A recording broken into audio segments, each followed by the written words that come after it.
Hello everyone, welcome to the new episode of my video series Polity by M. Laxmikant. Last की video में हमने बात करी थी डिमांड ऑफ कॉन्स्टिट्यूएंट असेंबली के बारे में, कंपोजिशन ऑफ कॉन्स्टिट्यूएंट असेंबली के बारे में, वर्किंग ऑफ कॉन्स्टिट्यूएंट असेंबली के बारे में और ऑब्जेक्टिव रिसोल्यूशन के बारे में।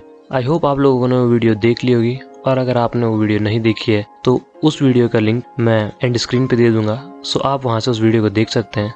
आज की वीडियो में हम कंटिन्यू करेंगे एम लक्ष्मीकांत बुक का सेकंड चैप्टर, जो कि हमारा मेकिंग ऑफ कॉन्स्टिट्यूशन। इसके अंदर हम बात करेंगे इंडिपेंडेंस एक्ट आने के बाद कॉन्स्टिट्यूएंट असेंबली में क्या क्या चेंजेस आए। इसके बाद फिर हम बात करेंगे कॉन्स्टिट्यूएंट असेंबली का कॉन्स्टिट्यूशन बनाने के अलावा और क्या क्या काम था। फिर उसके बाद हम बात करेंगे कमिटीज ऑफ कॉन्स्टिट्यूएंट असेंबली के बारे में। यहाँ पर दो कमिटीज थी, एक तो मेजर कमेटी थी और एक माइनर कमेटी थी।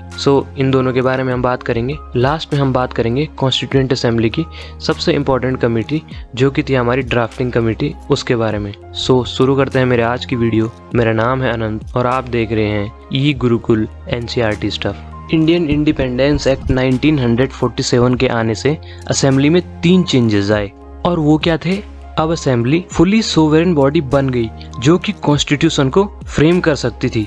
अब असेंबली के पास किसी भी कानून को चेंज या खत्म करने की ताकत आ गई थी, जो भी ब्रिटिश पार्लियामेंट ने इंडिया के लिए उस समय बनाए थे।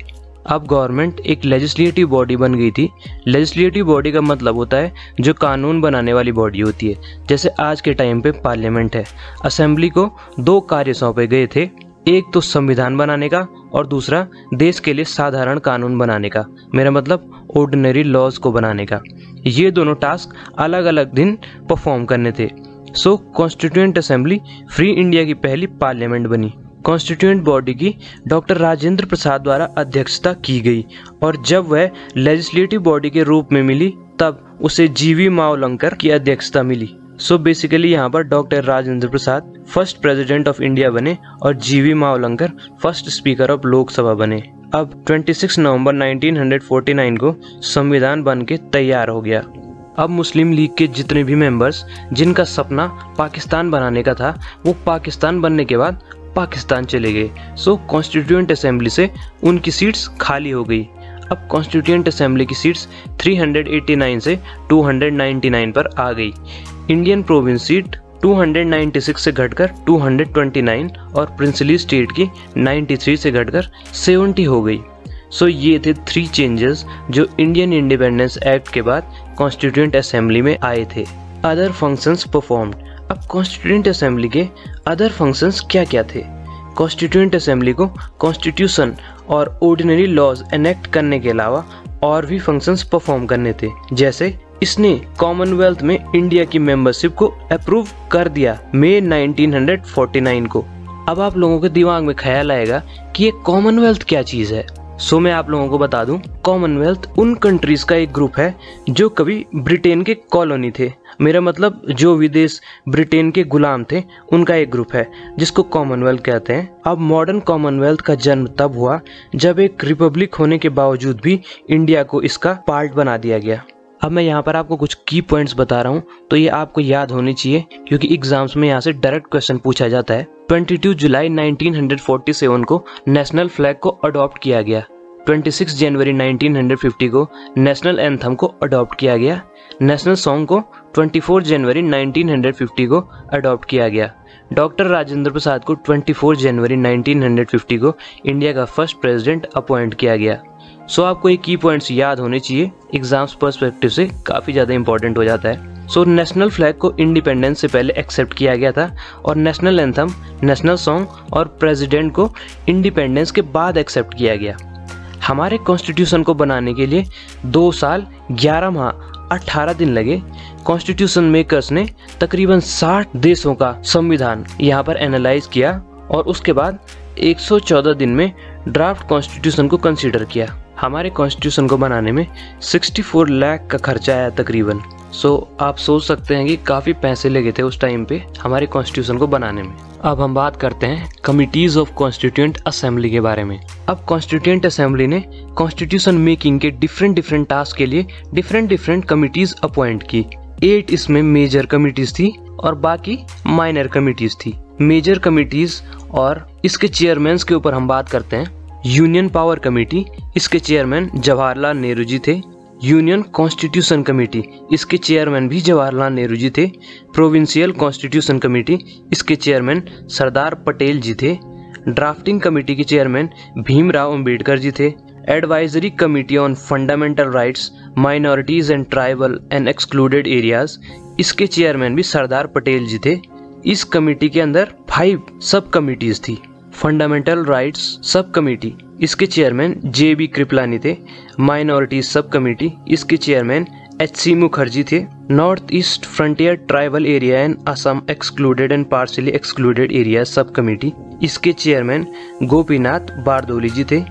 Excluded and partially excluded areas other than those in Assam sub committee, इसके चेयरमैन AV ठक्कर थे। रूल्स ऑफ प्रोसीजर कमेटी, इसके चेयरमैन डॉक्टर राजेंद्र प्रसाद जी थे। स्टेट्स कमेटी जवाहरलाल नेहरू जी द्वारा हेड की गई थी। Last steering committee doctor Rajendra Prasad द्वारा हेड की गई थी। अब बात करते हैं माइनर कमेटीज के बारे में कि कौन कौन इनके हेड थे। फाइनेंस एंड स्टाफ कमेटी के हेड डॉक्टर राजेंद्र प्रसाद जी को बनाया गया था। क्रेडेंशियल कमेटी का हेड अलाउद्दीन कृष्णमाचारी अयंगर जी को बनाया गया था। हाउस कमेटी का हेड B पट्टाभी सीतारामैया जी को बनाया गया था। ऑर्डर ऑफ बिजनेस कमेटी का हेड डॉक्टर KM मुंशी को बनाया गया था। Ad hoc committee on national flag का हेड डॉक्टर राजेंद्र प्रसाद जी को बनाया गया था। Committee on functions of constituent assembly का हेड GV मावलंकर जी को बनाया गया था। Ad hoc committee on supreme court का हेड S वरदचारी जी को बनाया गया था, जो कि कॉन्स्टिट्यूएंट असेंबली के मेंबर नहीं थे। Committee on chief commissioners province का हेड B पट्टाभी सीतारामैया जी को बनाया गया था।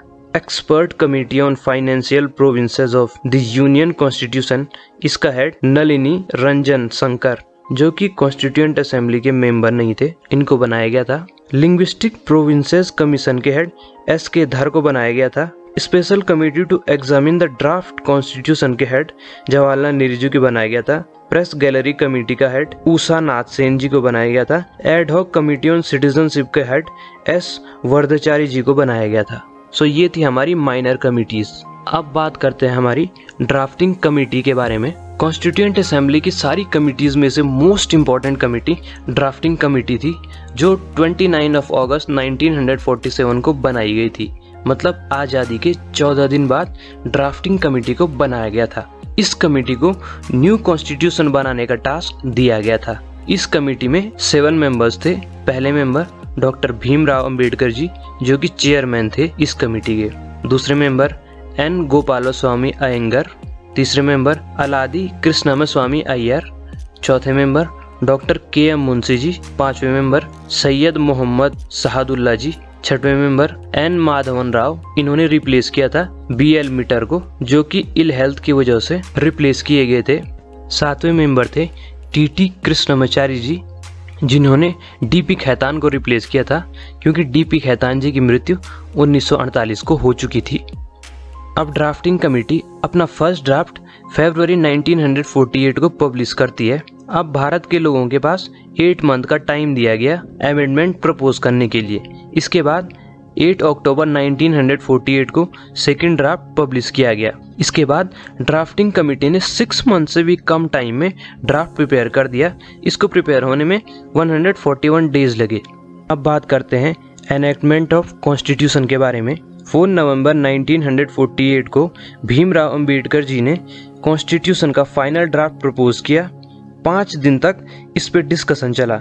सेकंड रीडिंग 15 नवंबर से स्टार्ट हुई और 17 अक्टूबर 1949 तक चली। 7653 अमेंडमेंट्स प्रपोज किए गए। 2473 असेंबली में एक्चुअली डिस्कस हुए। थर्ड रीडिंग 14 नवंबर 1949 को स्टार्ट हुई। अब डॉक्टर भीमराव अंबेडकर जी ने एक मोशन मूव किया। The constitution as settled by the assembly be passed 26 November 1949 और प्रेसिडेंट और मेंबर्स के सिग्नेचर ले लिए गए। 299 मेंबर्स में से 284 मेंबर ही उस दिन प्रेजेंट थे, तो उन मेंबर्स से सिग्नेचर लिए गए। हमारा कॉन्स्टिट्यूशन 26 नवंबर 1949 को अडॉप्ट किया गया, जिसमें एक प्रीएम्बल, 395 आर्टिकल्स और 8 शेड्यूल्स थे। और आज के टाइम पे कितने आर्टिकल और कितने शेड्यूल्स हमारे कॉन्स्टिट्यूशन में हैं, ये आप मुझे कमेंट सेक्शन में जरूर बताएं। सो डॉक्टर भीमराव अम्बेडकर जी को फादर ऑफ इंडियन कॉन्स्टिट्यूशन भी कहा जाता है। ये एक ब्रिलियंट राइटर थे, कॉन्स्टिट्यूशनल एक्सपर्ट थे, अनडिस्प्यूटेड लीडर थे शेड्यूल कास्ट के। अनडिस्प्यूटेड मतलब होता है जिनका किसी से भी कोई विवाद ना हो, और इंडियन कॉन्स्टिट्यूशन के चीफ आर्किटेक्ट थे। सो गाइज, हमारी आज की वीडियो यहीं पर एंड होती है। आई होप आप लोगों को changes by independence act, other functions perform by constituent assembly, committees of constituent assembly, major and minor committee, drafting committee और एनैक्टमेंट ऑफ कॉन्स्टिट्यूशन को समझने में हेल्प हुई होगी। सो अगर आपको मेरी वीडियोस हेल्पफुल लगती हैं तो प्लीज़ लाइक किया कीजिए मेरी वीडियोस को, सब्सक्राइब किया कीजिए मेरे चैनल को और शेयर किया कीजिए मेरी वीडियोस को, सो और लोगों को भी एम लक्ष्मीकांत बुक को समझने में हेल्प हो सके।